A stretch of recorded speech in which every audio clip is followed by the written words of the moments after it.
arrive at its vision at the end of every year. And it is a public relation foundation also. That is, every person that comes in contact with our foundation is trained in public relations also. Aside our major annual projects, we also have projects like Purpose Development Camp, the Women's Development Program, and the Ghana Innovations and Creativity Contest. So the Purpose Development Camp is designed for SHS graduates annually, and the Women's Development Program is designed for women in tertiary annually. The Ghana Innovations and Creativity Contest is creativity and innovation competition that is designed for JHS graduates. It is also done annually. The organization is working for an African impact and striving to be the #1 network for change in Ghana and the entire African continent. Our vision is, or the NEYL Foundation envisages to become the #1 platform for the development of women and youth, to contribute to national development, societal change, and job creation through self-awareness and self-reliance. We are envisaged to be an influential network for the development of talents in creativity and innovations in Ghana and Africa. For this to come to pass, we have our 3-tier action plan or mission. So the first tier is the discovery agenda. The second tier is the coaching and training agenda. And the third tier is the establishment agenda. The discovery agenda has to do with discovering potential human resources through the organization of the Women's Development Program, the Ghana Innovation and Creativity Contest called the GICC, and the Purpose Development Camp. So through these programs, we discover potential women, potential children with talent in creativity and innovation, and also potential youths that are able to avail themselves for the national development in the fields of leadership and entrepreneurship. We discover them. And that will be the end of the first tier. The second tier has to do with coaching and training. After the discovery of these people, we coach them and train them in the various areas that they have been discovered with. After the coaching and training, the next is the establishment agenda. We help these people to be established. So we discover them, like this program is ongoing. So we would discover some people and then we will make them ambassadors on their various campuses or universities. We will then coach them and train them based on the area of specialty, after which we will help them to be established. And that becomes the end of our vision. We have a 10-year action plan that has been developed and started, the implementation started 2020.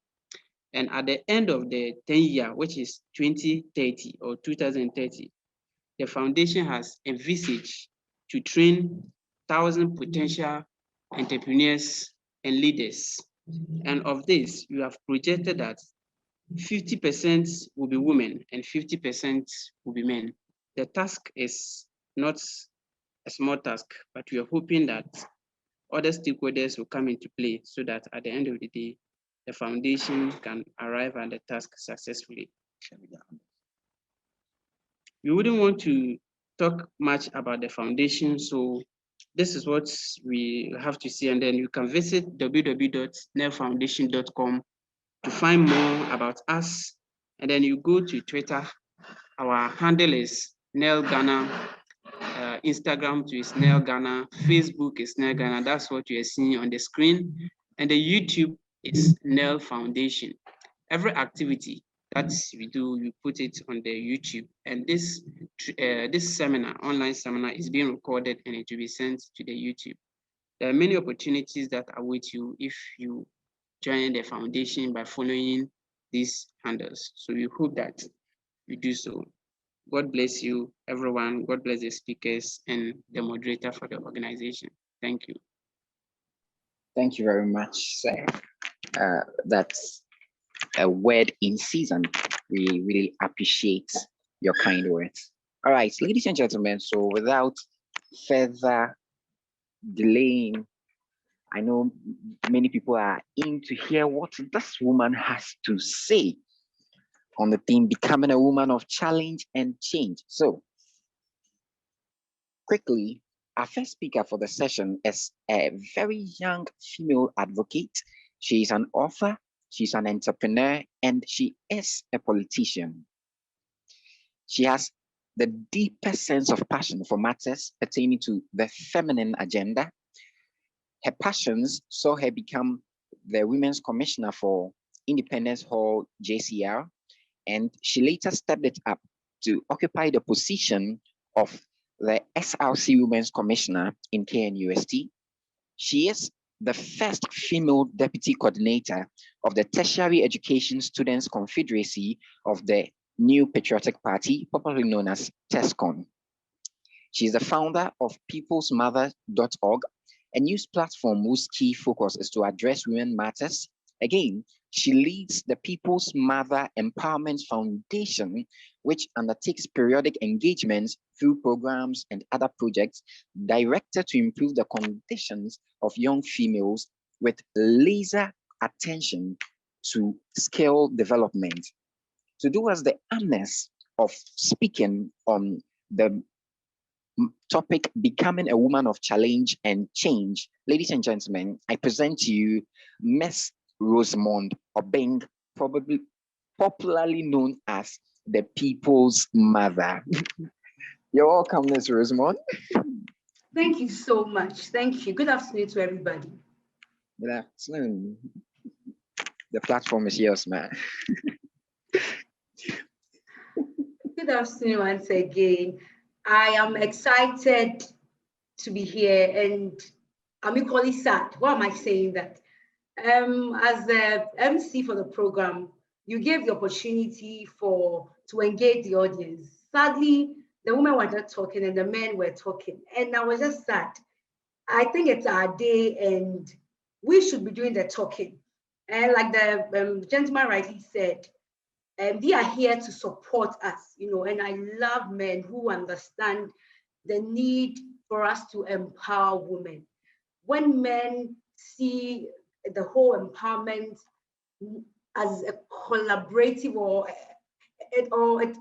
something that it's more of a collaboration from women and men, then it makes our core or our advocacy very, very simple.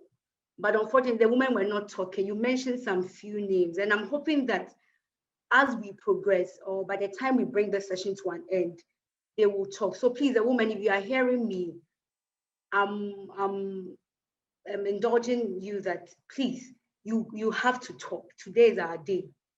But I would have to also applaud you, even log into this Zoom meeting. I think you've done so well, and I'll have to applaud you on that. Just that you made me so sad you were not talking. So on this note, today we are celebrating International Women's Day. Like I already said, today is our day. When we were young, we used to hear our day. It means it's a day we are bringing something to a climax. It's a day we are more in a celebratory mode. It's a day we are going to look at our achievements and today is a day for women. So what are we looking at? It's a day that we can go into retrospect and look at how far we've come as women. What have been some of our challenges, the discrimination that we've been through, and how far we've come and the progress. How does the future look like for women? And that is why we are celebrating International Women's Day. And I always say this, wherever I find myself, that it shouldn't just end on International Women's Day. In as much as we're making a lot of noise, we should see this thing more as a continuous process. Like it's more of a calling.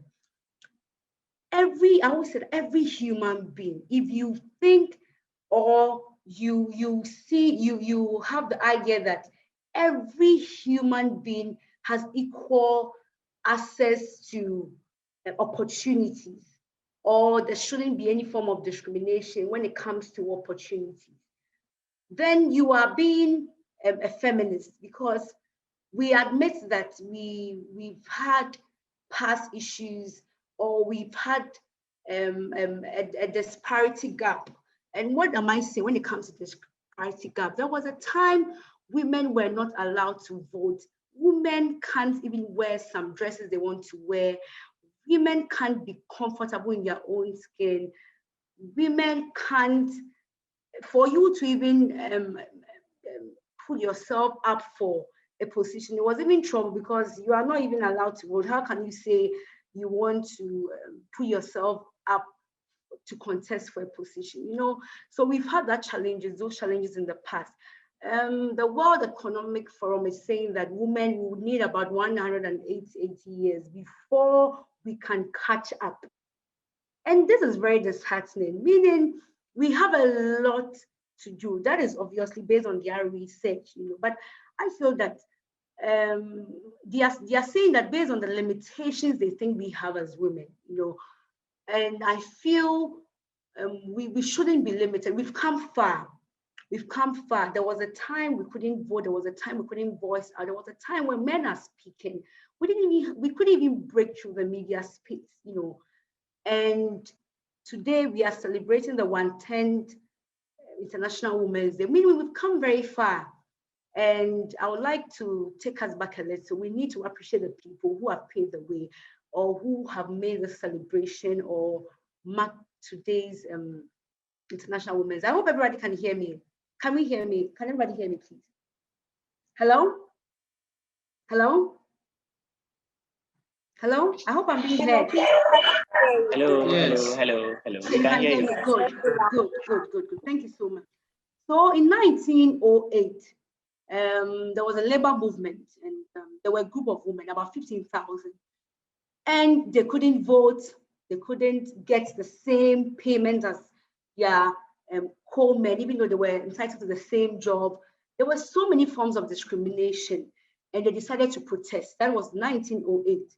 So when they were protesting, along the line in 1910, there was a woman called Clara Zetkin, and she also put together about 100 working class women from about 17 different countries. And they had a conference, and she spelled out the obvious truth that we are being discriminated against. We are just not equal, not because of our competence, but because of our access to opportunities. And so there's a need for us to speak out.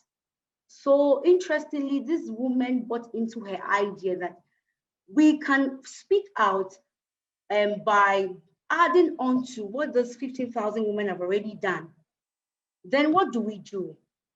We then tell the world that we think this is not right. We can't vote, we can't do this, we can't do that. And it was that serious. It was that serious. And I'm taking us back so that we can appreciate where we find ourselves now.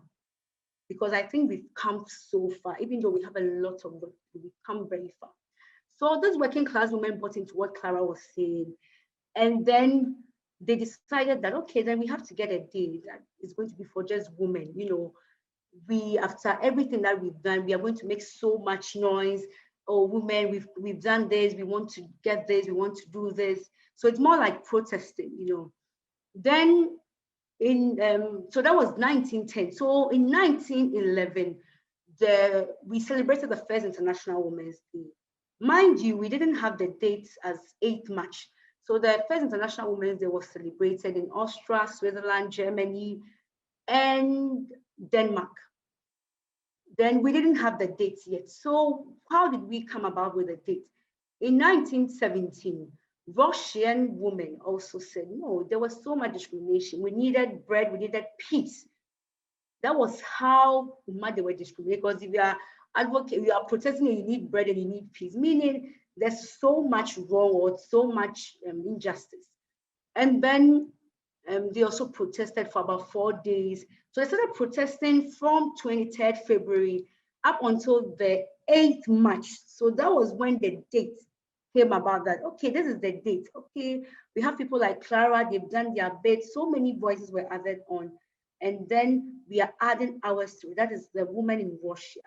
Theirs was so intense. You know, it was more like an uprising. So people didn't have any option. They had to listen to them, especially those who were discriminating against women then. And we had the 8th March as the day.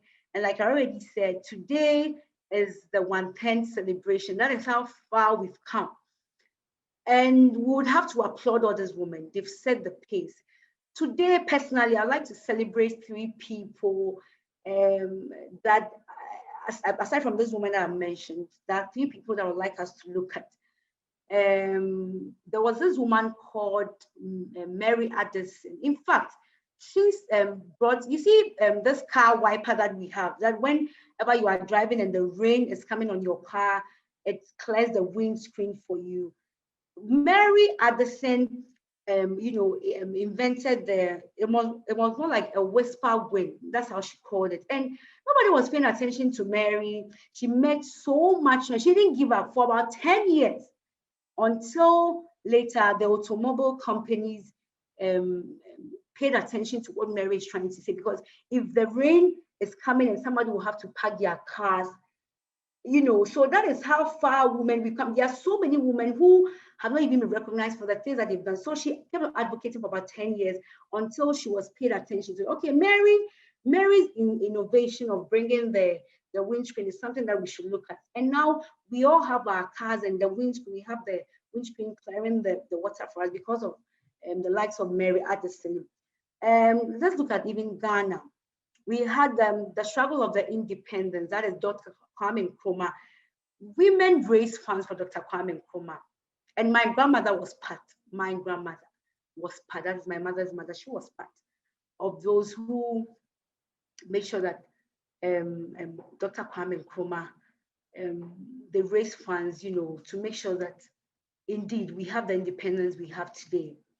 We can talk about Yaa Asantewaa. I think most of you are very much aware with Yaa Asantewaa. She prevented the British people from evading the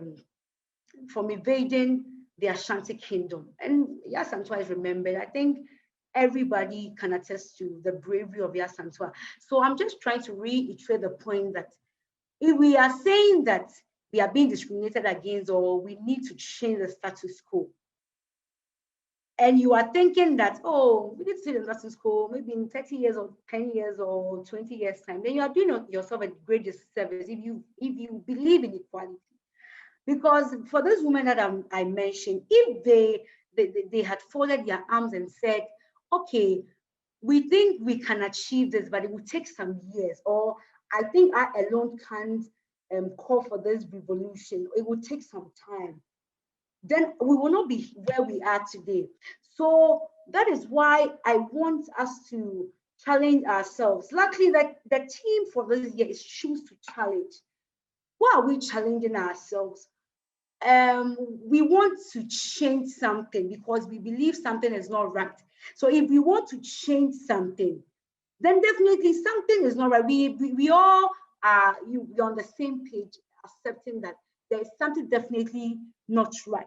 So if there's something not right and you want to change, and before you change something, you need to challenge yourself. It's not going to come on a silver platter, because change means you are bringing in a new positive energy towards something. Something is skewed towards this way. Something is black, you are trying to make it white. People are thinking is we are trying to shape people's narrative. So if you are thinking that it would take 10 years or maybe, and that is why I was so sad, because the least we could do as women on this platform was just to, I think, moderator, what did you say? What was the question you asked and nobody was talking? Can you take me back there? You asked some questions, nobody was talking. I think I asked about the number of female MPs. Okay, and there was a lady who particularly answered the question. I would like to get in touch with her after Jessica answered. Jessica answered that question. Also, there was the question to the richest female. The richest Jessica female. That. Yes. But the point is that you were asking some questions and the females were not answering. It was Very only unfortunate. and another Daniel was, and it was very sad, meaning it's a matter of the mindset, the attitude. We need to change the attitude. I always said this, wherever I find myself, we are trying our best to push the affirmative action, but we haven't been successful. From the NEYL time to Honorable Otipo Fisajaba to Honorable Cynthia Morrison. Now we have Honorable Adrasafo. It's got nothing to do with the political party, because it's got everything to do with something is definitely wrong, and we need to pass the affirmative action bill so that we can bridge the gap. Like I already said, the World Economic Forum is saying that we need 188 years to do some catching up. So therefore, if we have the affirmative action bill being passed, then we know we've made some progress. But even with that, if today we have the affirmative action bill being passed, and we don't have women who are ready to occupy the seat in parliament, then what have we done? Then what have we done? So we need to make sure that we are changing the mindset. We are changing the mindset in a way that as soon as the affirmative action is passed, then we know that we have women who are ready, who are competent. We don't have to be begging women like the way the moderator is begging women on this platform to speak. Otherwise, we will just be going back and forth. We haven't achieved anything. So women, please, I'm begging you. Maybe just like we have the men supporting, that is not to say that all is well, because the men who have logged onto this platform are definitely men who have a clean mindset, are men who understand that this thing is not just about the women. We need to come on board. But how about the people out there? Even there are some women who don't even understand why we are making so much noise, and they feel we are just becoming more of a broken record. All the time we are fighting for women. They don't even understand. Even some of our women, how much more men who don't even understand why we are making so much. So we have a very big situation at hand. We need to change our mindset so that even when the laws or our lawmakers are able to pass the affirmative action bill, we have women who are ready to come all out to make sure that we do the needful. Otherwise, we'll still be begging. We might even look more pathetic. When we even pass the law, we have to still be begging women. Oh, Jessica, please, are you ready to stand? What constituency are you in? Are you ready? That kind of thing. We should have women who are ready at any point in time. And women, we are very competent. It's got nothing to do with our competence now. I think we've moved past that stage. It's about, are we ready to challenge ourselves? I always said that the barrier we are having now is that we always have that perception, women can't have it all. Women can't have it all. And some things are just meant for men. And that is our problem. So the moment we change our narrative, the moment we understand that it is not, it's far from what the perception is or how people see it, then we can make progress. The Sustainable Development Goals, we are trying to look at how does the SDG Goal 5, it's all about making sure that we become fully empowered, fully charged. But let's ask ourselves, how far by 2030, that is what the goal is looking at. Where do we see ourselves now? We just have 40 women in parliament. When parliamentarians are 275, and the UN threshold is also looking at least every parliament having about 30% of their women in parliament. And what we have now, we don't even have 15%. We don't even have 15%. We are just close to 14%. The last parliament, we were like 12.5% or so. And so we have a lot of work to do. With the 40%, I think the NDC has 20, the NPP has 20. Is that enough? Where are even the other political parties? Where are the women? Even with the main political parties, where are the women? And we just have 40. And we should be happy. We can't be happy about it. And I always say that, so even with this 40 women, look at even the last parliament, how are we expecting to even pass the affirmative action? This is a bill to empower women. This is a bill to make sure that we get as many women as possible, 50-50, getting into parliament. And we have just about 12-point-something% in parliament. So how are we expecting to pass the affirmative action bill? As of now, the bill is even still not even on the floor of parliament. It's still at the committee level, which is so sad. It is so sad. And we it's at least for us, we are not in parliament. But what can we do?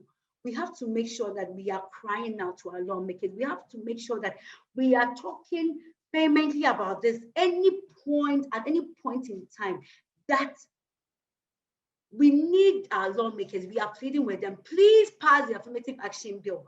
And we are not looking at it in a year's time, in a month. It is now. It is now. And it's got nothing to do with any political party. If we are serious, whenever we are talking about feminism issues, when you're talking about empowering women, gender advocacy, we should just take politics out. The thing is, we are deprived when it comes to women representation. And we have a lot of work to do.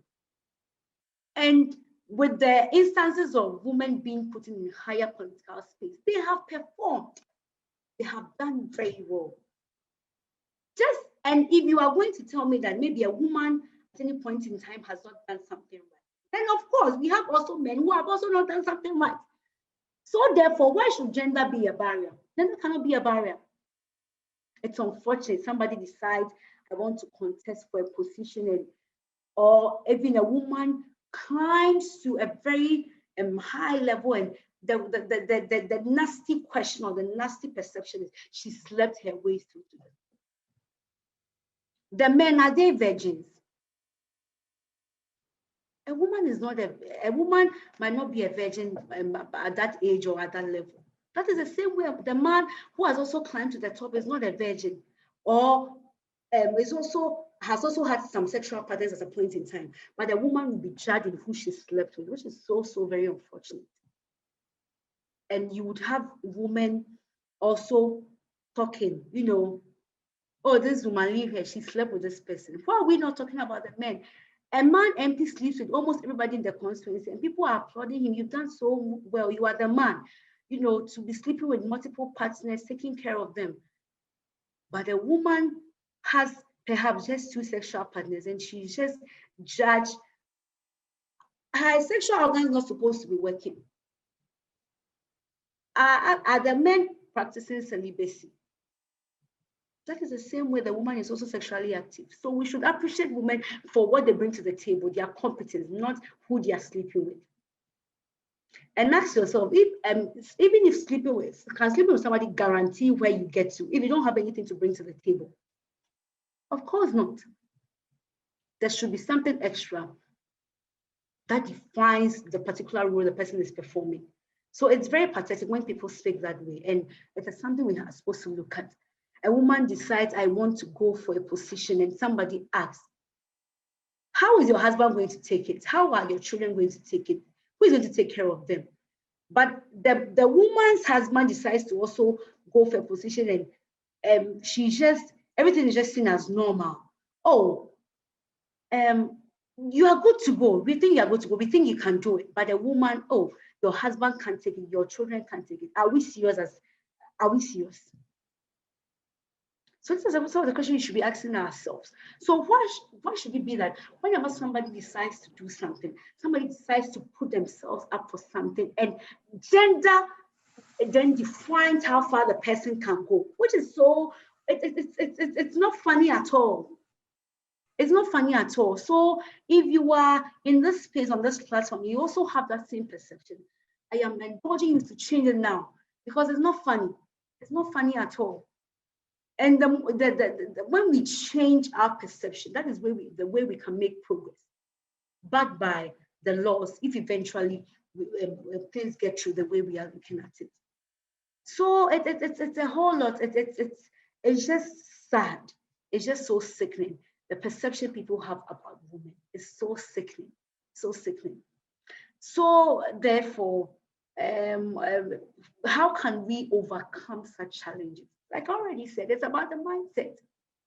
If you yourself, you think that you can do something, and you are ready to put yourself out there, and you're just thinking, hey, what are people going to say about me? Am I being too ambitious? Then you have a problem. Am I being too ambitious? who defines somebody being ambitious? Then everybody knows what is ambition, because at any point in time, you want to move from step A to step D, step A to step B, step A to step C, step B to step C to step D. And that is my definition of being ambitious. You don't want to be stagnant or wherever you find yourself. If not, we wouldn't have grown from babies to teenagers, from teenagers to adults. But because growth is essential, is a necessity, we can't do away with it. That is the same way economical growth is also inevitable, educational growth, leadership growth, career growth.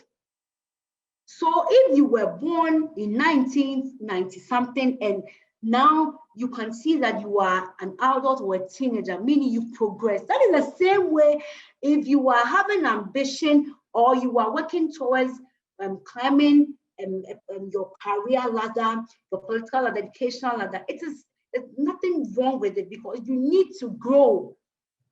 So growth is not a matter of just growing. You see your organs are just growing and you are sleeping with the woman you want to sleep with and you're sleeping the one you want to sleep with. That is not the definition of growth. Growth comes in all these aspects. And so we should be rethinking about how we have, had so many perceptions that have gone a long way to affect how far we can go, how we can put our best foot forward. We should be asking ourselves, at what point in time were you thinking about some things that you think if you had not thought about it in this particular direction, perhaps you would have made a significant step, or you would have experienced a significant growth. Perhaps we've all gone through that before. Perhaps we have. So we need to rethink about how we look at some of these things. And it all boils down to mindset and perception. It's in our minds. It's in our minds. You want to do something, and some people can even you have some ambition. You want to do something, and you think about it, and you think about it even in your dream. And our dreams have funny ways of having a toll on us. Because the moment you are being negative about a particular step you want to take, you can dream about it, and in the dream you are going to fail. And the next moment you wake up from your dream and you say, "Oh, I said it. I said it, and I saw it in the dream. It was very clear. This is not meant for me. I can't do it." And you are still where you are today. So please, women, today the theme is we are choosing to challenge ourselves. We are choosing to challenge ourselves because there's something definitely not right. And we are choosing to challenge the status quo. We are choosing to challenge the fact that we don't have any barriers when it comes to our career choices. We are choosing to challenge the fact that we don't have any barriers to how far we can go when it comes to leadership, wherever we find ourselves in the corporate world, wherever we find ourselves. It's unfortunate, this society, you are booked to go and meet a CEO and you are already preconceiving the idea that a CEO is a man, and you see the woman CEO and you are so disappointed because CEOs are men. You see how your mindset is, or how our mindset has been all this while. And even if the woman, she's a woman and she comes and she's looking all feminine in her skirt, you are expecting this woman to be in a coat, wearing a suit, just like how a man would be because she's a CEO, and CEOs are supposed to have this kind of masculine look. And so there's something definitely wrong with this particular CEO looking all feminine. You see our mentality, and that is how far we are where we are now. And so please, I am indulging all of us. And I'm saying all of us because I'm also part. Until there was a point I realized that there were so many things I was doing wrong, that we need to change our status. We need to change. We need to understand that we are not comfortable with the breadcrumbs that we've been fed with, and we need the bread itself. And that is why we are making so much noise. So if somebody is telling you that you people are just making so much noise, I don't even understand. You are just not, you are supposed to be able to tell the person that maybe at this particular point in time, I have experienced it and I feel it's not right. And that is to say that when we are experiencing any form of injustice, any form of discrimination, we are seeing some things and we shouldn't keep quiet about them. We shouldn't keep quiet about it. We should be able to speak up. We are speaking for ourselves, or we are speaking for other women, or we are speaking for any. The point is that once you believe there should be no discrimination in any form, or there should be equal rights or equal access to something, then you are a feminist. So everybody on this platform is a feminist. So feminists are not people who are looking to fight with men, or we are in war with men, because that is how when people get so offended when people call them feminists. No, once you think that we all have equal rights, we are all human beings in the first place, then you are a feminist. And that is what this fight, or I won't say the fight, that is what this clarion call or this advocacy is all about. We just want a society whereby we all have equal right to everything. And if somebody decides to do something, you don't have some of these flimsy questions coming up. That is when we know we have our right. Until then, we still need to work a lot more. Moderator.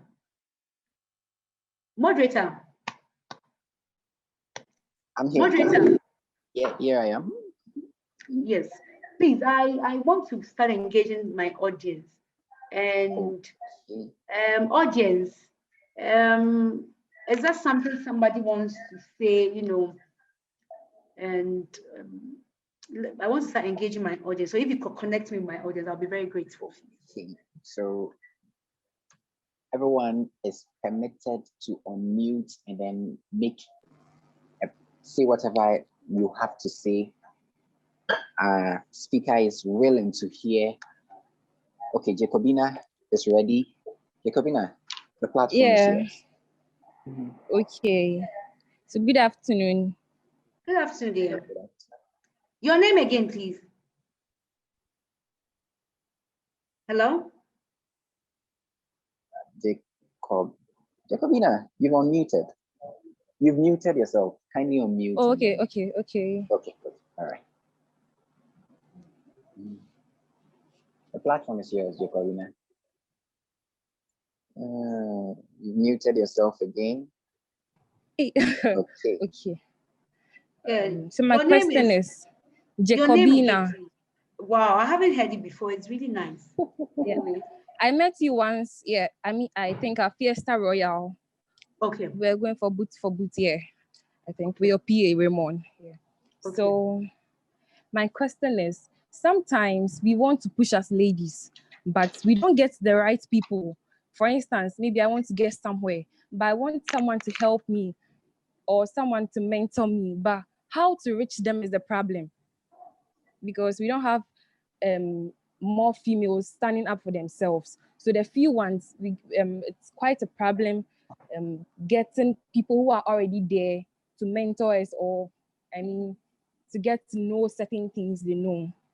Yeah, so that's my. So that is your concern. That's my concern. Yes. Okay. Please. Okay. So, moderator, can I speak to Jacobina's? Okay. Okay. One thing we should be aware of is that in as much as it becomes difficult sometimes to find a mentor, okay, I think finding a mentor is a challenge for both sexes. Okay. So we should not downplay to just being a female. Do you understand? Very true. Okay. Finding a mentor is difficult, whether you're a man or you're a woman. So gender does not come. Gender does not come here. Okay. So the whole what you can do is you shouldn't give up in your quest to find a mentor, because it's a general problem in itself. Okay. So you shouldn't be downhearted that, oh, maybe I tried to, if you've even realized so many people have made it today, and they always tell their stories that they even try to get close to people, and those people shun them off. Those people didn't give them attention that they needed. Have you heard stories like that? Yeah. Exactly. But I think that if they had given up, they wouldn't have gotten to wherever they find themselves now.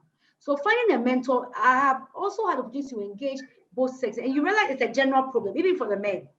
It's a general problem. It's not like the men even complain that, oh, but with the women, when they want to find a mentor, they easily get people to mentor them. With the men, dear, you know, haven't you also heard that from the men or the boys?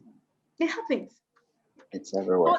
So the underlying factor is that we should not give up in our pursuit to find a right mentor, because you can find a wrong mentor. Okay. That is also there. So our pursuit, we shouldn't give up in our pursuit.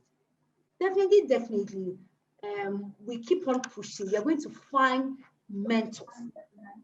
We are definitely going to find, but it might take time. It might not be, and there are some people who might not be willing to open their arms to you. Okay. But it doesn't mean you are supposed to give up. It means you're supposed to keep on pushing on, because you are also preparing yourself in the process of trying to find your mentor. And if you tell me, you ask somebody, why do you want to be this person's mentor? What you normally hear is that, okay, I want to be this person's mentor because I find this trait, you know, in this person, and I feel that kind of energy towards the person. I feel I could learn a lot more from this person because this person is already advanced in that particular field. That is what most times you hear. Okay. So therefore, if it's about finding that particular trait in that particular person, meaning that is not the only person who has that particular trait. There are other similar people who also have that particular trait. So it's a matter of not giving up and still be consistent in your pursuit. There is one thing that we are supposed to take note of. Giving up. And for me, all my life, I have never given up. There are times that you break down. There are times that you just become so tired. Oh, I think I wanted this thing to work out this way. It didn't work out. Oh my God, I've tried like 3 times. At this point, I think I'm so weak, but I've never given up. That is why I didn't come out strongly. So I don't want you to reduce or have that perception that it's only a matter of women when it's so difficult finding mentors. It's a general problem finding mentors, because now the world is so serious, so dangerous. People are just even afraid when people get close to them. So that is also a challenge, and that is why it has become difficult for people to even find mentors. And that is why you're supposed to keep on proving yourself. And it will get to a time, some people that you try getting close to, they'll start attracting you like madmen, because they realize that, okay, this girl got close. I wasn't giving her a chance, but she's pushing herself. So therefore, I think, let me give her some attention now. So all these things happen. So please don't give up. Hey, I've forgotten your name. The name Jacobina. Jacobina. The name is just so heavy for me. So nice, so nice. My name is very simple, so I'm not used to. So that is the Jacobina. So I don't want you to take the perception that it's a woman affair, that women find it difficult finding mentors. It's a general problem. But the pursuit and the consistency is what will help us to achieve what we want to achieve. That is what I can say for now. All right. Thank you very much. So that was Jacobina's question, how to reach out to female mentors. Anyone else with another concern? Ladies, we want to hear more of the ladies talk. So please, I see a Winifred, I see Salifu, Theodosia. Winifred, please, everybody should talk. Oh, everybody should talk. Please, everybody should talk. Don't you have a cold one? Ladies. Ella, ladies, gentlemen, Gloria. Everybody should ask something that is bothering their minds. We are all sharing ideas. We should get interactive. Then I also ask my questions. But I also have questions to ask. No, I think like the way. Then we are waiting.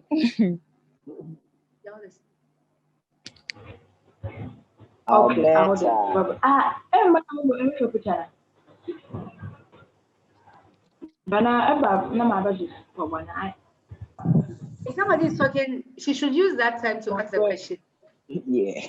Hello, my good friend talking. Andalatu.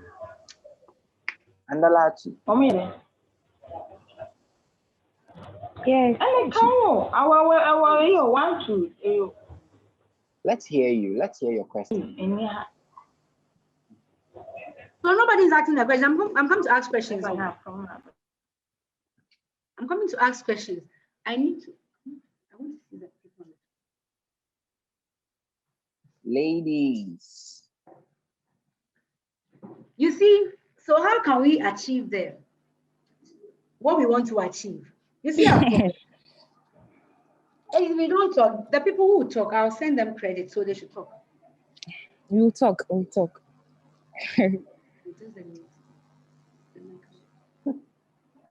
They've all muted. Really? No, I think I can see Kwesi Teria. I can see Winifred. I can see Debo. Wow. Hello, moderator. Yes, I can hear you.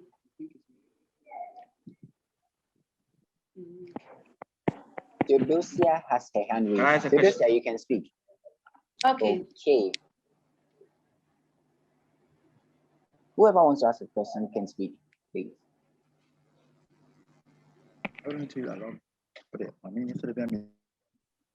Hello, who is speaking? Who is on the mic, please?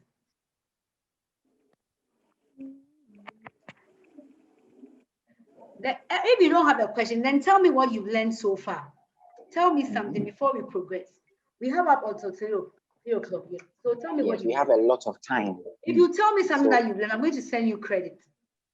So okay. Tell me what you've learned. Yeah. I'll talk. And who is this, please? This is Jacobina. Jacobina is so active. I think everybody's credit will go to her if you refuse to talk. Theodosia and Ophelia have their hands raised. Theodosia and Ophelia. But their mics are mute. It's mute. Yes. And then speak. Winifred, you've unmuted yourself, but you're not saying anything. Hello. You make Jacobina take everything away. Hello.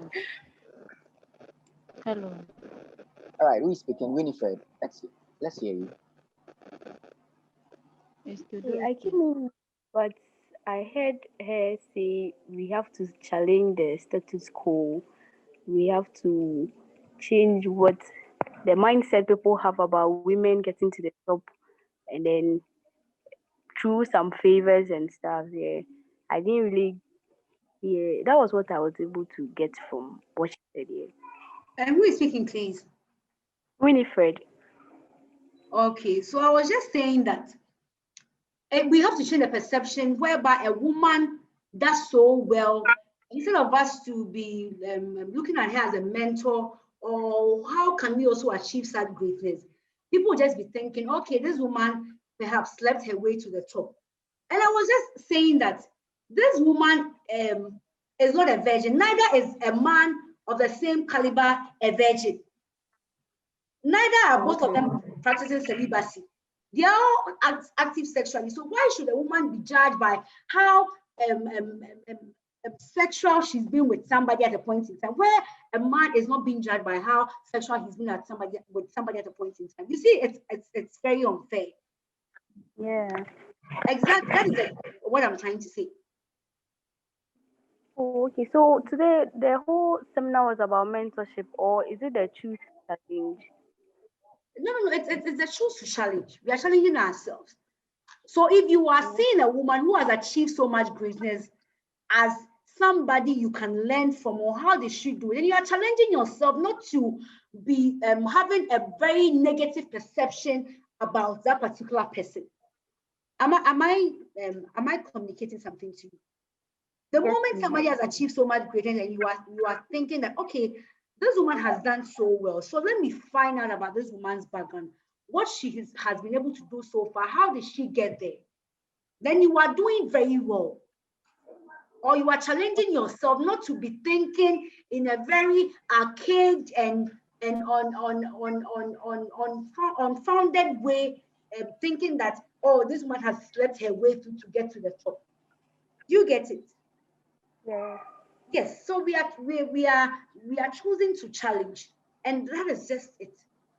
Because one thing that I kept on being concerned about, I said that the things that are becoming is a barrier for us is about the perception, the mindset. Because you can do something and your perception is just so your perception is just not allowing you to get there. So the moment you are changing your perception, you are shaping the narrative, or you are changing that kind of narrative that for a woman to achieve greatness, she's supposed to be sleeping with somebody to get there. Then you are challenging yourself to even learn ways the person even put herself together to get there. And that is a way of challenging yourself. Because if everybody is thinking that for women to rise and they're supposed to, then how can we move forward? How can we challenge ourselves? How can we change the status quo? So that is what I'm trying to say. Okay, so if I get you wrong, change the status quo, we have to learn from others, right? That's the best practice. To change the status quo, we have to change our mindset. And instead of criticizing people, instead of having negative ideas about people, we need to how do I call it? Change our mindset that this person has done this. Okay, let me learn what is her background. That way, you could learn something better that you could add on to your life or whatever career leadership path you find yourself. Than to be thinking about something that it's so unfair. That's why I'm saying that the men. Why is it that men are not judged by who they slept with when they get to a certain level in life? Why is it that men are not judged? Have you asked yourself that question? Have you ever heard that a man is an MD, a man is a CEO, and somebody is asking that, okay, who did the man sleep with before he attained this position? Have you ever heard that thing before? No. But it's so common for people to ask that about women, which is so sad. And that's why I'm saying that the man in question is somebody who has had sexual partners at a point in time. Who has had sex at a point in time? The man is not practicing sex, but the man is not a virgin. But why is it that women are judged by that? I hope you are getting what I'm trying to say. Yeah. That is what I'm trying to say. So therefore, meaning sleeping with somebody or something cannot even guarantee how far you can go. Because the man you is equally in that same position as the woman has also slept with somebody at a point in time. So that one cannot be a basis for you to achieve greater heights. That is what I'm trying to say. Let me know if you understand what I'm trying to say. Yeah, I do. I understand. Exactly. So we need to change our mindset. We need to change our mindset. And it is not funny at all. We need to change it like now. If ever that thought has ever crossed our minds, we need to change it. And else we can't achieve. What do you say? One problem I have with women at the top there is that they don't like to share their stories with others, like how they have gotten far and stuff. They get there and they rather show flourishing things. That makes we the youth also want to copy that aspect, which is very bad. Okay. At this point, maybe you are referring to social media influencers or something. Am I right or wrong? Yeah. Yeah. You see, there are some. I am looking at women when it comes to all aspects, of course. So we have the actresses, the business people, the corporate. Well, recently, the woman who was appointed the chairperson for the World Trade Organization, that is Ngozi. I hope you heard about the woman. Yeah. I hope you heard about. No, these are people that you should also look at the people that you are learning from. Do you understand what I'm trying to say? You cannot tell me that you are looking at a woman, you don't know her source of income, you don't know her role or her career path is not defined, and you want to take that person as a mentor. You might be mistaken. You understand? If somebody is able to tell you that this is the career path, this is what I do for a living, this is what this is what, when things are working for people or somebody is working and the person is getting paid for what they are doing, you can see it. Am I lying? You can. Yeah. So if you want to take somebody as a mentor, or you're looking at somebody, the person is not working in any way, the person is just always taking pictures, always taking videos, and you are trying to learn from that person, you might not get the answers you want. They are the ones that influence. They're the ones that influences the youth because they're the ones, they're the people who have taken over the internet. And people are watching them 24/7. People are having them as role models. And you are having somebody whose work is not defined as a role model. Then it means you are also looking at yourself as not having a defined career, and you still want to earn that income. Can it work that way? It can't. Am I making sense? So you should have an idea or a clear picture of whoever you are having as a mentor or who you are looking at. Or who you are looking at. For example, the one I just mentioned, the Ngozi, who is now the chairperson for the World Trade Organization. If you read her history, she's been with this, she's worked with even Bank of Africa. Her portfolio has always been there. Like, you can read a lot about her. You realize that this one has paid her dues. Though for the position it was by consensus and they voted for her because they realized, okay, she's been competent, she's been working, she's working with Bank of Africa, she's been doing that, so we think that she can do it. So it's about the mentor that you are having. So ask yourself now, the people that I'm watching, the people who are my mentor, ask yourself, the people I am watching as my mentors, what career path or what role are they playing? Be it the role of policies, be it the role of leader, they are into corporate governance, are they into corporate banking, are they into acting, are they into this, are they into that, and how do they earn their monies? But if you are telling me that maybe you have a mentor who is just at home, you don't know the person's work or role is not defined anywhere whatsoever, then you're not going to get the answers that you want. Am I okay? Are we okay now? Maggie, are we okay? There's a question by Theodosia. Theodosia has raised her hand. She has a question. Okay, Theodosia, you can speak. Yeah. So I want to know if feminism is giving women more power, or is it to ensure equality among men and women? Theodosia, could you raise your voice a bit for us? I want to ask if feminism is giving women more power, or is it to ensure equality among men and women?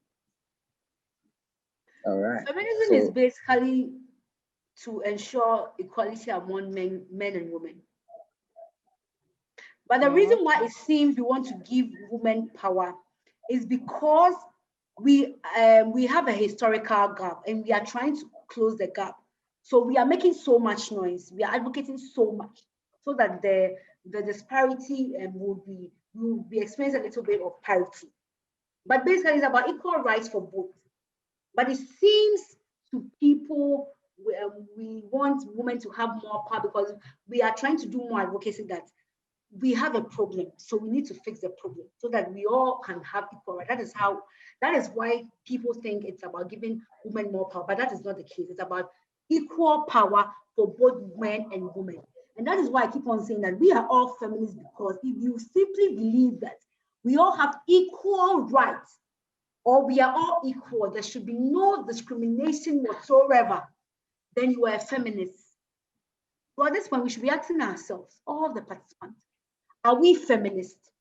We should be asking ourselves, are we feminists? So once you believe that we all deserve equal power, for both men and women, then you are feminists. It's as simple as that. So those, are you okay now? Yes, Those, are you okay now? Yes, please. But then sometimes some people see feminists as bossy. Some people see feminists as what? As bossy. They are not humble. Like, yeah, some people see feminists as bossy. They have a as bossy, you know. Yeah, the reason why they'll see feminists, or the point is that, like I already said, we are trying to advocate for equal rights for both men and women. Okay, so therefore, somebody is doing the advocacy. Somebody thinks that something is not right. You know, for example, if you see that somebody is undergoing female genital mutilation, for those here, are you following? For those, are you following? For those, are you following? I'll keep on asking the question until she comes up. So, for example, if you are seeing that some form of discrimination is going against your sister, as in the case of female genital mutilation or something, and you are speaking out, So those you're not going to speak out and say, oh, please, she's undergoing FGM. You people should take it easy on it. At that point, you are going to shout. You are going to make noise. You are going to make a bold statement that this is so wrong and it should not be done. So in your quest of making sure that there's no discrimination or making sure that that thing, your friend or your sister does not go through that experience, you are making a bold statement, you are speaking out loud because something is going against the person. You cannot be so mild and so calm to be addressing the injustice. So you may come across as you are being bossy, and that is why people think that feminists are bossy. People think that people who think that there should be equal rights for both men and women are considered as bossy because they can't stand discrimination, they can't stand injustice. And that is why people who always advocating for equal rights for men and women are considered as feminists. It's as simple as that. So it's got nothing to do with we are bossy or we are not normal or we are too ambitious or we are just something else. It's just a matter of we just can't stand injustice. We can't stand people being discriminated against. And we feel that we are all equal and we should all have equal access to opportunities. Or we can't stand people being discriminated against. So we should speak out. That is just it. So Theodosia, I'm not able to get here on the line now, but I think I've answered her question. Okay. Yes, She's fine. Yeah, I think she, So that is it. we have a question from Daniel. So Daniel, you Okay. can unmute yourself and then ask your question. Mr. Daniel, all right. Okay. Thank you very much.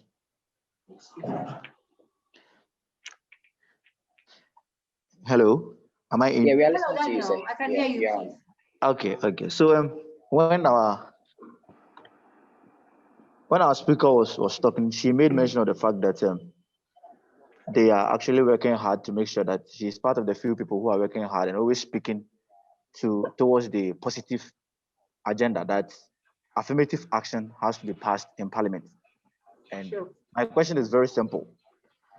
Do we just want to choose women over men? Or we are considering competence? So on any day, what I want to know is that, should we choose women over competence? If yes, why? If no, then why?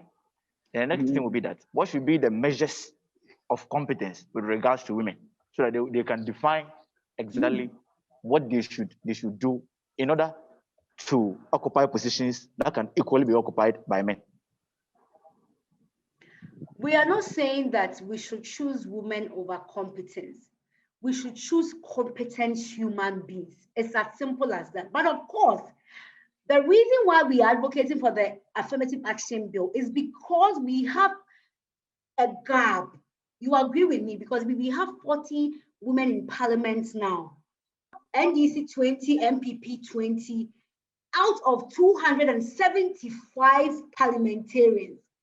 Then we have, there's a gap that we have to close. Daniel, are you following?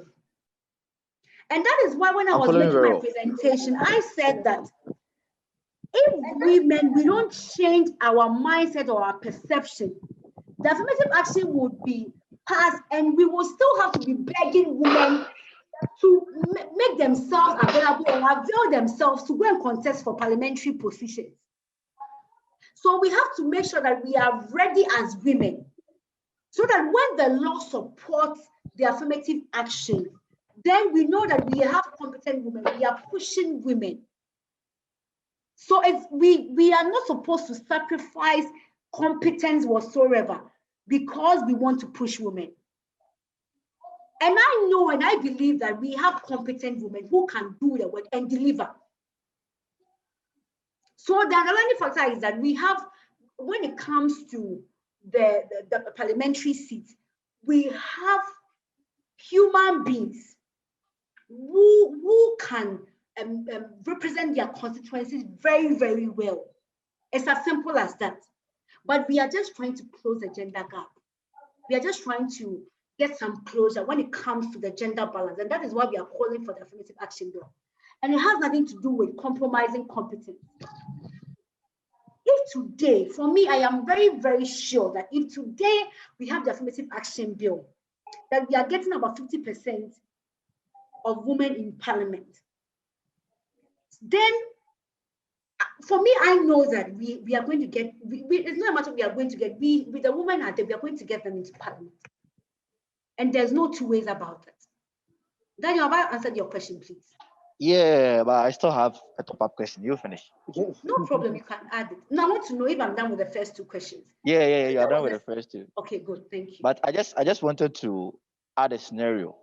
You know, even in this campus political arena, you realize that for IAS, for instance, International Association of Students in Agriculture and Related Sciences, you realize that last year, for instance, when they were actually going for the various portfolios, just for a position like General Secretary, which is very conspicuous, that obviously women are supposed to go for it. You realize that women will wait, and you see just the latter part of it. You see one woman coming out that want to go for the General Secretary for IAS. Last year it happened. Last 2 years it happened. It has been continuous. So I'm saying that, don't you think, because in this affirmative action bill, I am sure women are fighting for 40% of the number of parliamentarians to be represented. And so if this 40% is being reserved, don't you think we are going to experience women who will be like, last hour, they want to join purposely because it has been reserved for them? I think this has been some of the questions that a lot of people have been asking. When it comes to the parliamentary seat, the various parties work according to a timetable before they present the women to the Electoral Commission. So that the various political parties should be charged to make sure that, okay, now the floodgates have been opened. Get your women prepared and file them for the Electoral Commission to process them as the various candidates representing the various parties. It's as simple as that. So because we are guided by timelines, I don't think we'll be experiencing such a problem. So I just want to ask the last one, then I think we move on. Okay. Because I'm a feminist. I always believe that when we give women equal chance, due to the fact that they have that motherly attitude and stuff, and due to their women or female element, they can actually help in improving socioeconomic, increasing socioeconomic solutions. But the point is that,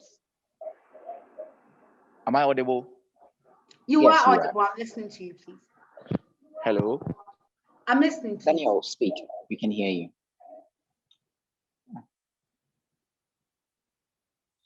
Daniel, you're audible. We are listening. Daniel, you've muted your mic. You've muted your mic. Unmute and then speak. Hello, Daniel. Okay, so while Daniel... Nope, not still yet. Okay, I think...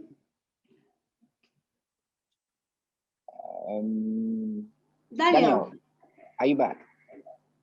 Okay, Jacobina wants to ask a question. There are lots of, I like it when the ladies want to speak. This is what we wanted. It's our deal. It's not for the men, it's our deal. All right. So there was another hand up before Jacobina. I think the person has lowered their hand. Okay. So Jacobina, you can ask your question. Oh, I just wanted to top up to what Daniel was saying, or to, I can't say correct what he was saying. And I'm in IAS as well, and we are in the college, and I contested for the college secretary, and he's talking about the faculty secretary. I think the last one thing he's talking about, how should I don't know how to put it, because for us, for instance, in the college, from the beginning, right from the beginning, they have people contesting, like 4 or 5 girls, ladies contesting, and it's serious. So using just one part, or let me say the faculty, to generalize everything, I think is very wrong, because there are some parts that is competitive. For instance, for the college level, for instance, if you are aware, I'm sure you are aware, right? I think what Daniel said, he later married the two into how the parliamentary system looks like. So it was just parliamentary, right? No, I think he used what happens at the college as a premises to... Okay. How, then I explained to him that for the parliamentary, we are guided by timelines. So we are supposed to file your candidate. So definitely they'll be up and doing when it comes to that. Yes. Oh, okay. So perhaps let me try a different melody. I don't think the intent was to, I don't know what to say, maybe discourage, because he says a Hello, feminist. So Kwasi. that would be the least. I would not expect that from him. Daniel But is back. I think he wanted Okay. to just go straight into the parliamentary, but he wanted to start Compare from the courage, IAS. yes, Okay. yes. Okay. That is not true, yes. Hello. It looks like Daniel is back. He wants to Okay. top up. All right, Daniel. Yeah, so please, I would have to address what Jacobina was saying. It's true. Like I didn't mean what she's actually talking about. I just wanted to make, yes, I just wanted to make a very small inference and then link it to the 40% seats which is going to be reserved for women if the affirmative action bill has been passed. Yes, that was what I was, because it's not even a good sample. Use only IAS to generalize the whole thing. Okay. Yeah, so I wanted to add up that I am a feminist. I believe that if women are allowed into our economic system, they are going to help us solve a lot of problems. In fact, alleviate poverty and stuff. But my point is that I want to charge all women here, since this year's theme is to choose to challenge, because our opponents are backing their arguments with scientific data, and then they are backing with culture, religion, and a lot.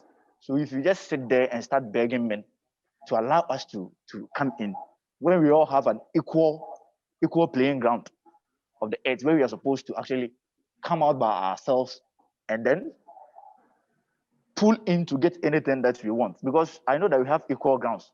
So we shouldn't be begging men, we shouldn't be always be reluctant and be like, we are waiting for the men to give us the opportunity so that we go in to do this and that. So what I'm saying is that Have we said that? Have we said that?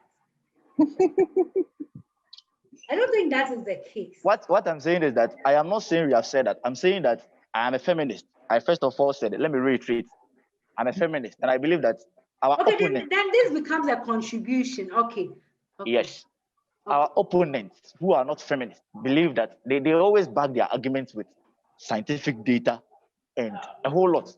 And so if you always sit there as women, as men who support women, and be like, we always want men to give us the opportunity before we can actually explore our talent, then it means that we are waiting on nothing.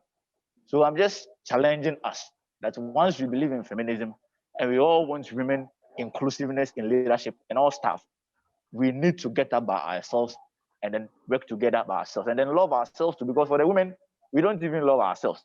Okay? If I was to be a woman, I remember that when the NDC chose a female vice presidential candidate, a lot of women were lambasting, like a woman taking that position. You understand? So we don't even love ourselves.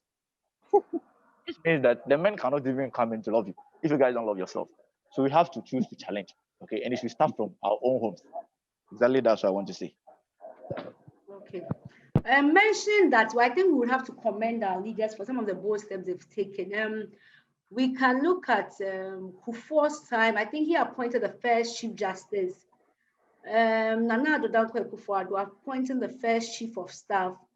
Ex-president appointing the first vice presidential candidate. We could applaud our leaders for taking such bold steps. So that is also an area we should look at. And these women, they haven't done bad since they were now the chief of staff now. She has a second term of a reappointment and she's doing amazing. So these are some of the women we can, meaning women can just do as much as anything. First Attorney General, you know, they all did amazing. So these are some of we can commend our leaders with some of the bold steps they took. You know, that is how the confidence they had in women. So that was just in passing.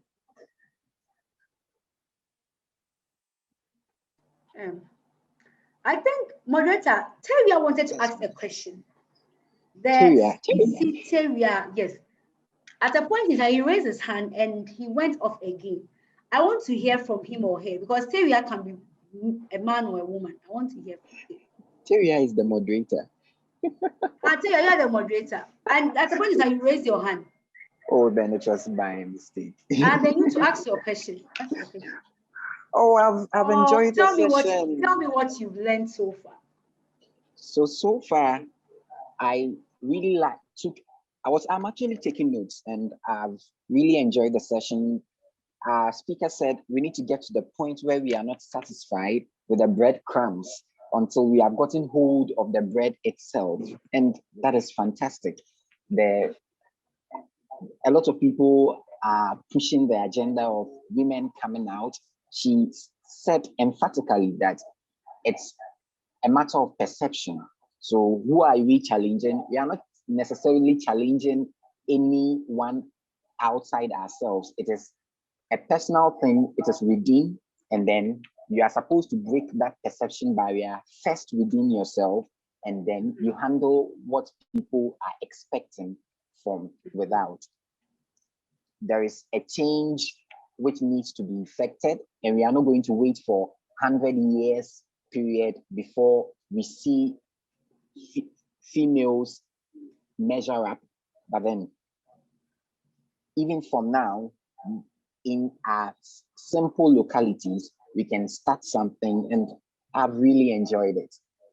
Personally, being a male who is a feminist as well, in the context of a feminist being anyone who wants to see females empowered, I really feel empowered myself. So it's a big thumbs up to our speaker. I've enjoyed myself. Jacob, her name, I keep on forgetting. I owe her credit. Jacobina. I owe her credit. So we would have to connect. Then she'll get her credit. Yeah, she's been amazing. And okay, please, so, I want to add something to, like, a submission to what Daniel said. Okay. It's just a submission. Okay. So personally, after I ran for my Kanasa secretary thing and I won, I decided to run for SRC deputy speaker. I mean, the parliament deputy speaker. And so when I was running the position, people were like, a lady, you want to contest against a guy in parliament. I mean, and I was like, why? And it's like, it's been like guys so far. Every time it's guys being a deputy speaker. And people actually came to me to step down. Like, step down. I was like, why should I? Give me a reason. I mean, maybe I don't know why I have to step down. So just give me a reason to step down. And the reason was you were a lady, and then it's always guys. I didn't win the elections. I didn't win the elections. Fine, but I was proud of myself that I went this far. I mean, I had certain experiences. So my mind, what I want to share is that it's about mentality. It's about what you want. It's about what you think you can do. If you know you can do it, and even without any push, I think as ladies, we can go for it. That's what I think, and I'm challenging everyone so you here. Ask yourself, the reason they gave me, was the reason enough? Did somebody tell you, we think you can't perform the role of a deputy speaker? Nobody told me that. That wasn't the issue. That was just it. That was just it. Because if somebody had told you that, Jacobin, I feel you can't do this, you can't perform this role because this is the nature of the role, and it would have even made a lot of sense. Like, you would have appreciated the person, you would have made a lot of reason for what the person is even saying than for the person to just say. So meaning the person might have been challenging your competence or what you can do, which is even a good ground for us to discuss. Okay, you think I can do, but I think I can do it this way. Do you understand? But for the person to just say you were a lady, that is how sorry this discussion or how far perception has led us to. And I'm sure when you even lost, they would have still said, you lost because you were a lady. They wouldn't have even looked at the dynamics of the election, because every election has got dynamics. You lose election, you re-strategize, and you can tell why you lost the election. Why a delegate didn't vote for you. But I'm betting because they have told you were a lady, you will not be able to survive. They would have said you lost the election because you were a lady. they won't say you lost the election because of this dynamics. Maybe this came to play, this came to play. Just like how people strategize and relook at or review every other election. But they won't do that because you're a lady, or you lost because you're a lady, which is so sad. Which is so, so sad. Moderator, it's interesting, it's sad. It's very interesting. I saw some hands. Winifred, you wanted to say something? Yeah, she also owes me credit. Hey, Winifred says you owe her credit. She has to. I owe Winifred credit. Yeah. Yes, please. You, I've heard you. I'll add you to it. Don't worry. Okay.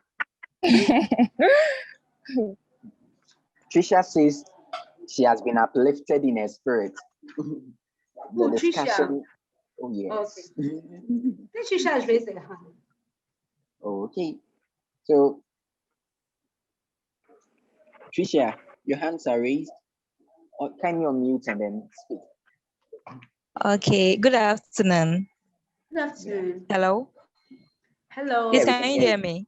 I can hear you, Trisha. Yes, I think I came late, but the little that I have heard, I just want to make some contribution. Yes, I heard one of my lady, I think Jacqueline also.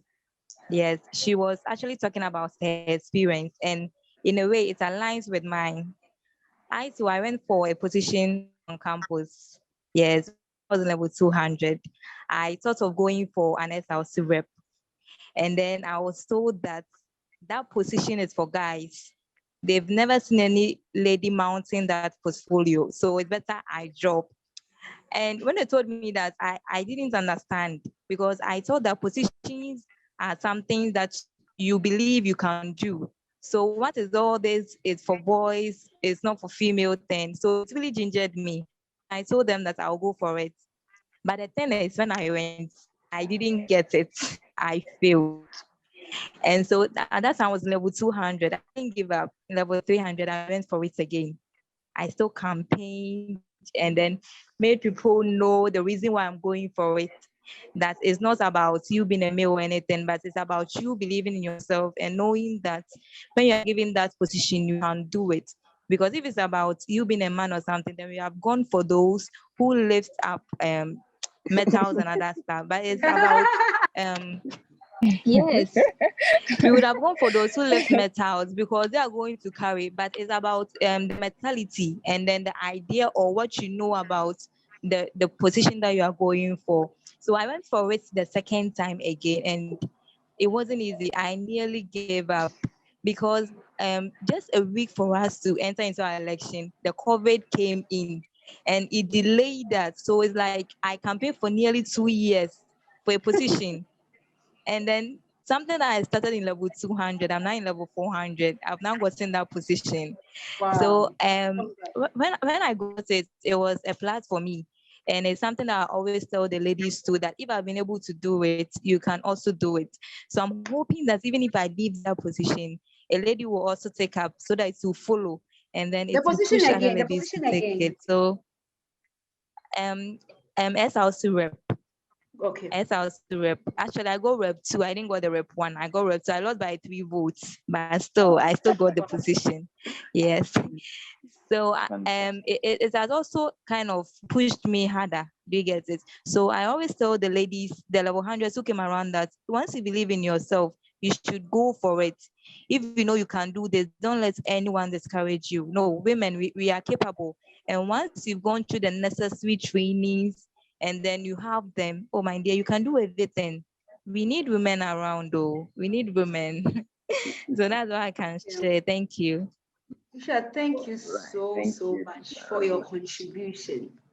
You know, I have one of my mentors, Chimamanda Ngozi. She said there was a time when she was young. I think there was a position of a class monitor, and before you become the class monitor, you are supposed to have been the first to top up the class marks or something like that. And in the mind of the teacher, the person who would top up the class was a man. So Chimamanda I think she was the first in the class, and so automatically she became the class monitor. And when the teacher entered the class and said, okay, so where's the class monitor? And she raised her hand.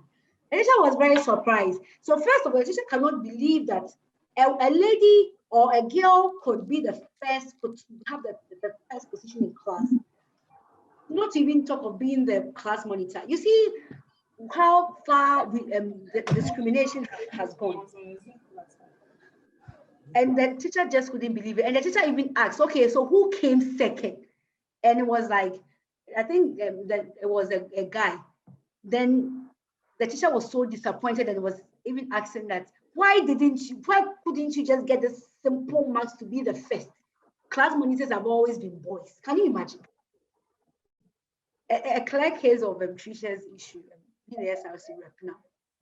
So it's as much as some of these things are very, very funny.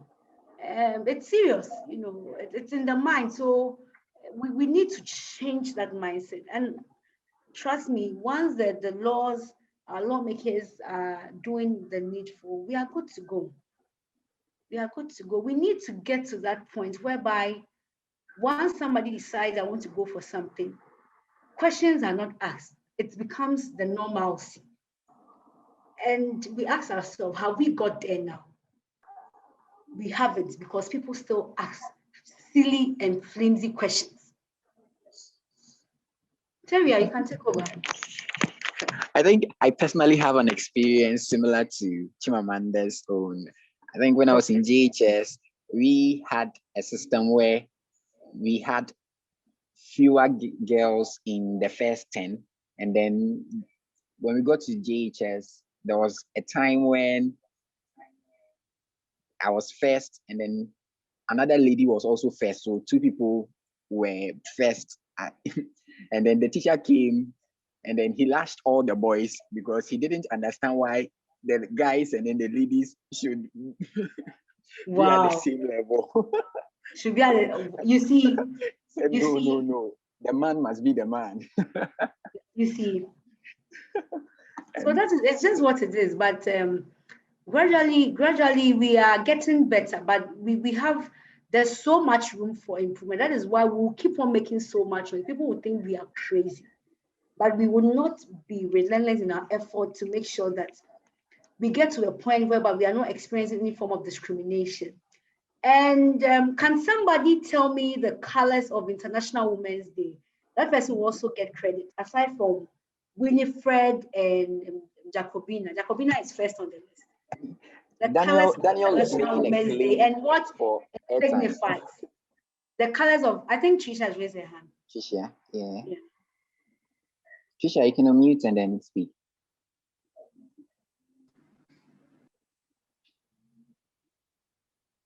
Tricia, we are listening to you.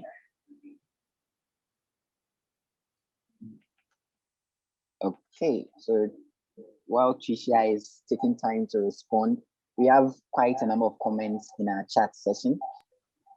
Zulifau says, okay, hello. I love hello. the discussion. Okay, Tricia, you can speak. Hello.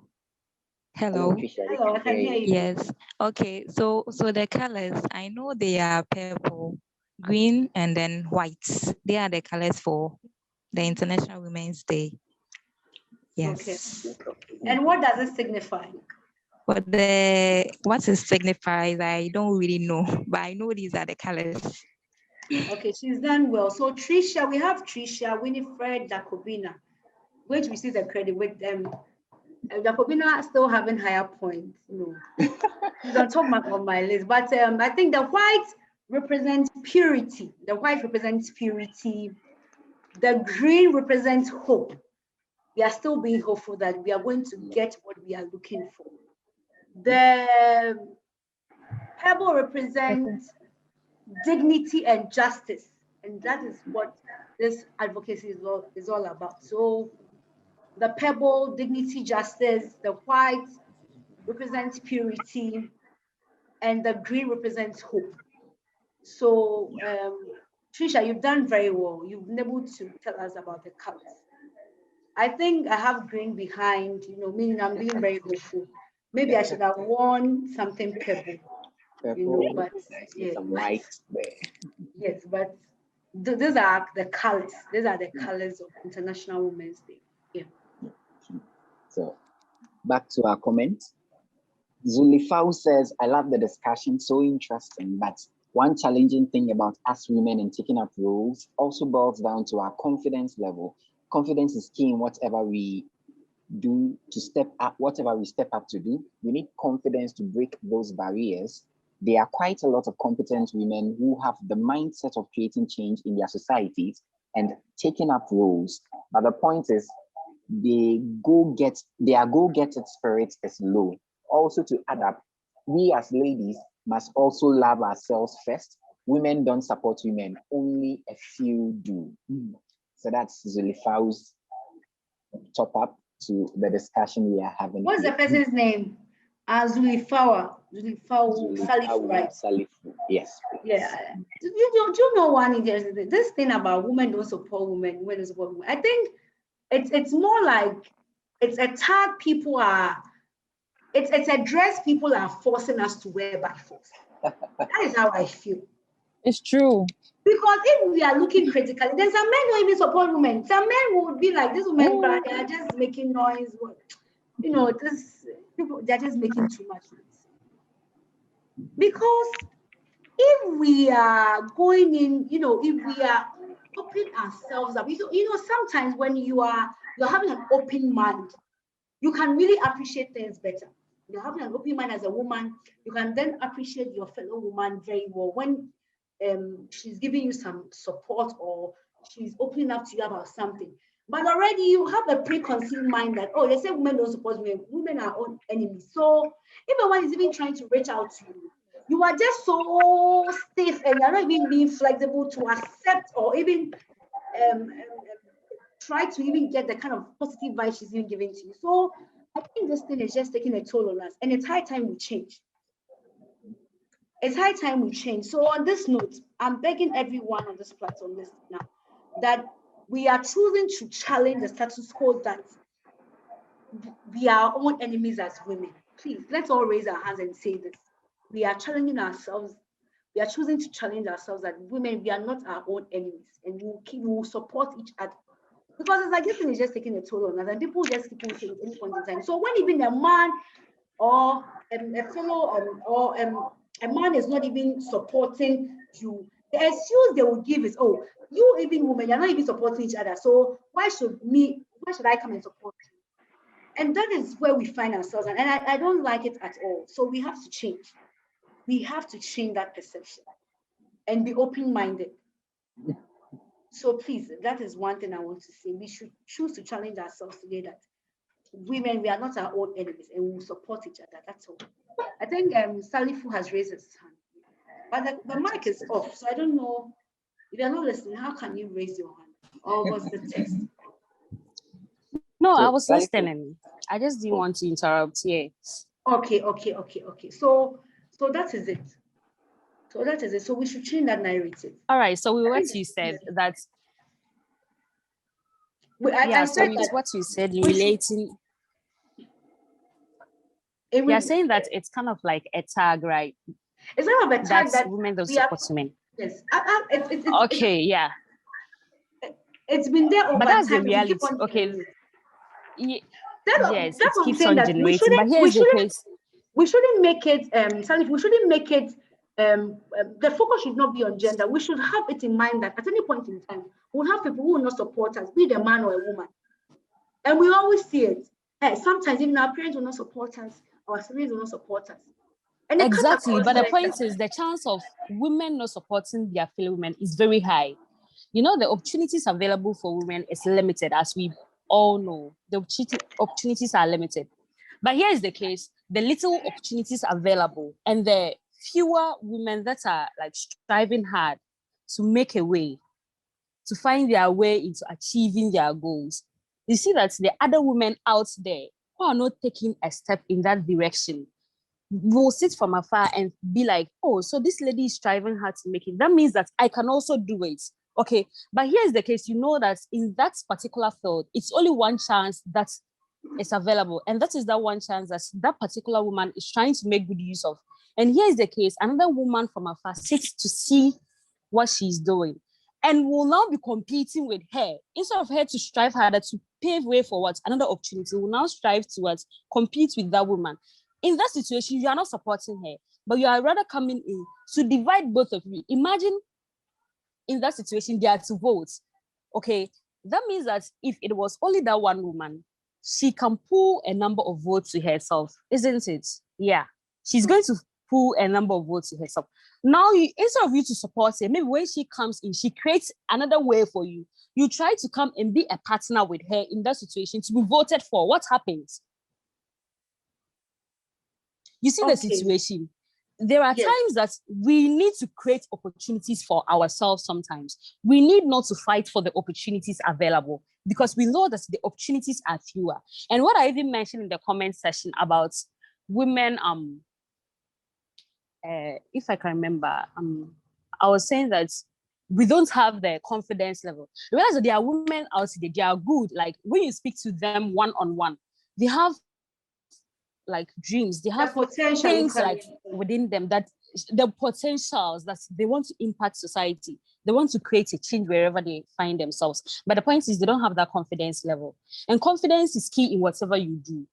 If you don't have confidence, you can have all the ideas and everything, but how do you start it?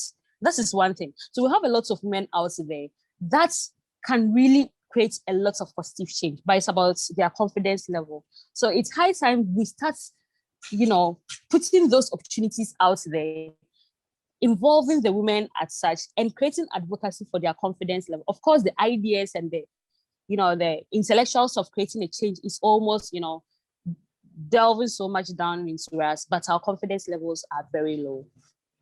Okay. Salifu, I love your submission. I love your submission in encouraging us that it's about our mindset. We should be able to change and improve upon our confidence, which is very, very necessary. When it comes to the former you mentioned, I'm glad you said we find ourselves in such a situation whereby another woman will try to sabotage another woman. I'm glad you used the word situation. So it's a situation you can find yourself. That is also the same way when you are also open-minded. You can also have people who will be also willing to give you a helping hand or support you. So let's put in positive energy towards those who give us a positive energy. Those who are not ready, let's just take our minds off them. Do you understand? I believe that there are also people who would love to give another lady a helping hand. So let's be looking towards that direction.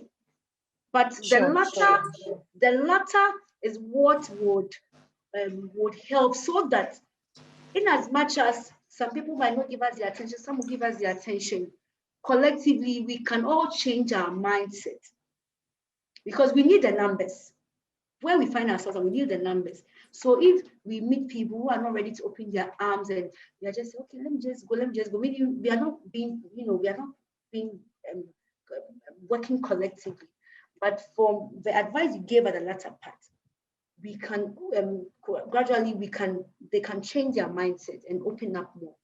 Because I just always want to think positive. I just always want to be open-minded, but sometimes that is a reality, like you mentioned, and we can't be ignorant of the reality sometimes. But for me, when somebody's giving me positive, negative energy, I don't even want to watch. I'm just looking at the positive ones. The negative ones, I just don't even want to pay attention.